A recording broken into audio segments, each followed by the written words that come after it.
What do you mean by secularism?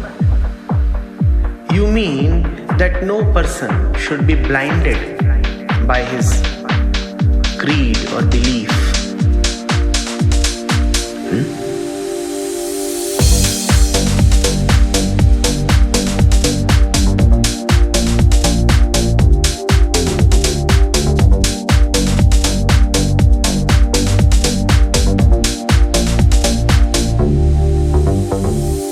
When you say that X is a secular person, what you mean is that he is prepared to read the Quran even if he is a Hindu, and that he is prepared to respectfully go to the Upanishads even if he is a Muslim, right? When you say that a country Y is a secular state, what do you mean? You mean that in that country people are not discriminated on the basis of their professed religious association, right?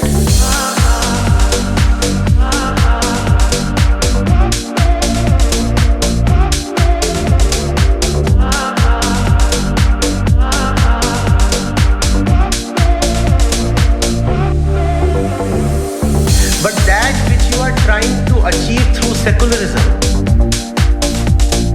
can actually never be achieved through secularism, because this that you are trying to achieve, an unbiased and just mind, is exactly what religion and only religion can deliver you. So secularism is self-defeating. You have to understand this.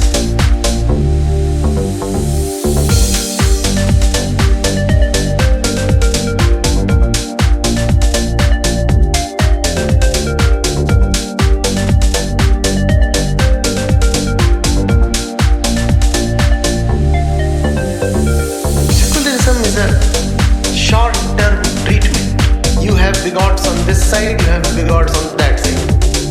None of the sides is prepared to listen to the other. It is in this kind of an environment that secularism is relevant. You say, alright, keep religion to your houses. On the street, everyone has to follow secular principles. So only in a very, very poor quality environment does secularism have some place.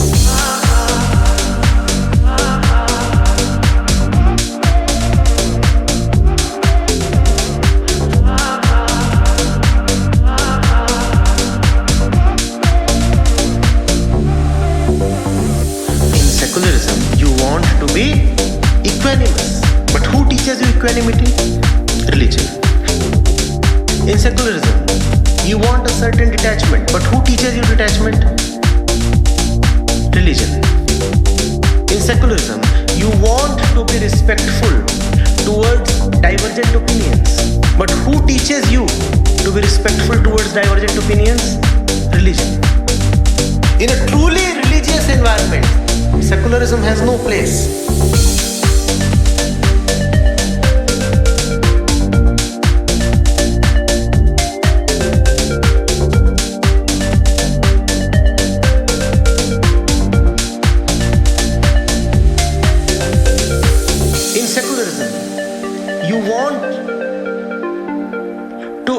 Not to hurt the other, even if the other is holding beliefs that go against yours. But who teaches you ahimsa? Religion. You need not teach a truly religious person to be secular. In fact, secular is such a small and shallow word in front of religion. So a truly religious person, and only a truly religious person, can be secular in real terms. In other words, if secularism is dear to you, you will have to turn to religion.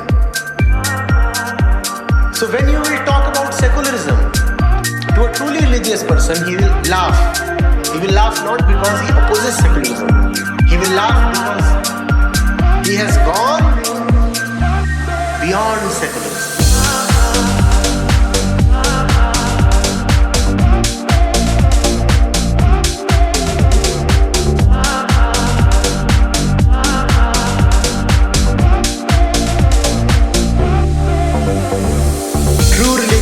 is about eliminating all divisions. How are you trying to have a division between religiosity and secularism? Now if you're secular and you want to do still better, then move into religion. Then you will forget everything about secularism. You would have transcended secularism. You would have entered into something far more joyful.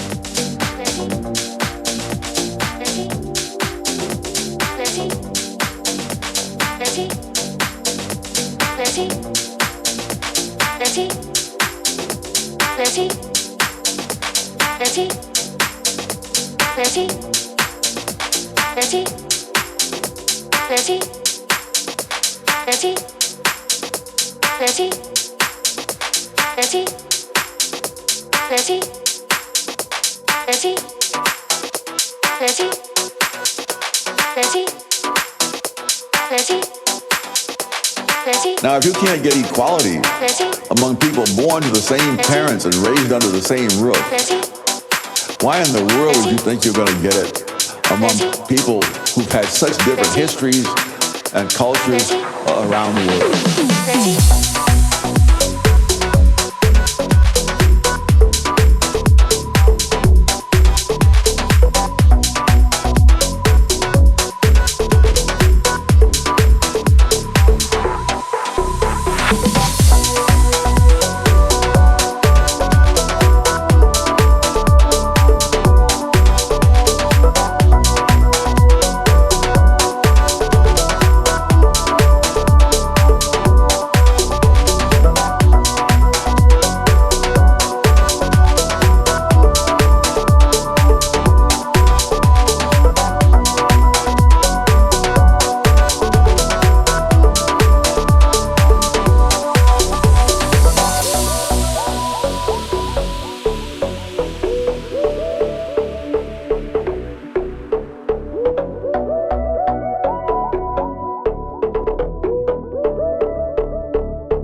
There are 1,000 reasons why people don't turn out the same.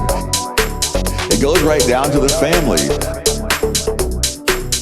The firstborn has higher IQs than his siblings, and later life has more achievements. Among astronauts, for example, of the 29 astronauts in the Apollo program that put a man on the moon, 22 were either the firstborn or an only child.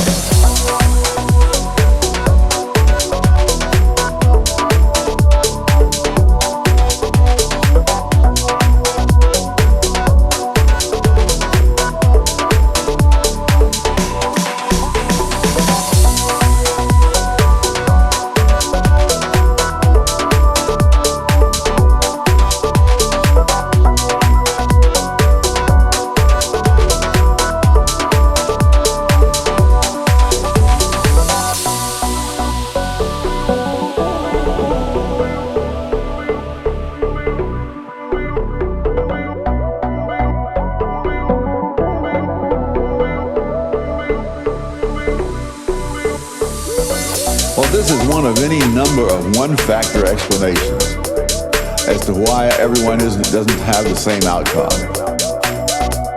100 years ago, it was genetics. At other times and places, it was exploitation. One of the crucial assumptions of the social justice literature is that in the absence of bias, people would be similar. But they're not similar. They're not demographically similar.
is this misused? Is it because so often these statistics, in order to force these economic policies that don't work, is it because politicians extend their term in office? Is it because of the poverty industry, if you will, that exists? What do you think motivates people to do these things that clearly are not benefiting our society or our economy?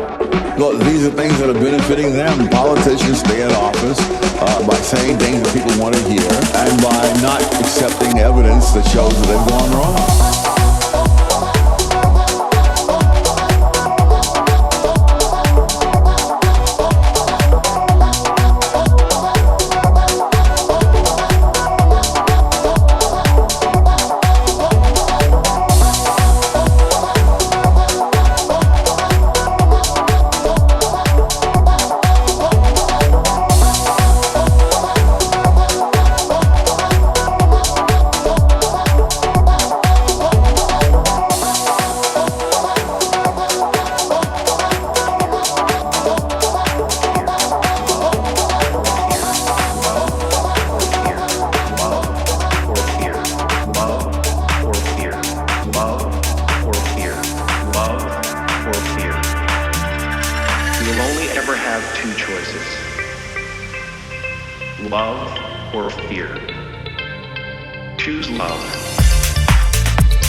That it would tempt us with the promise of something we already possess.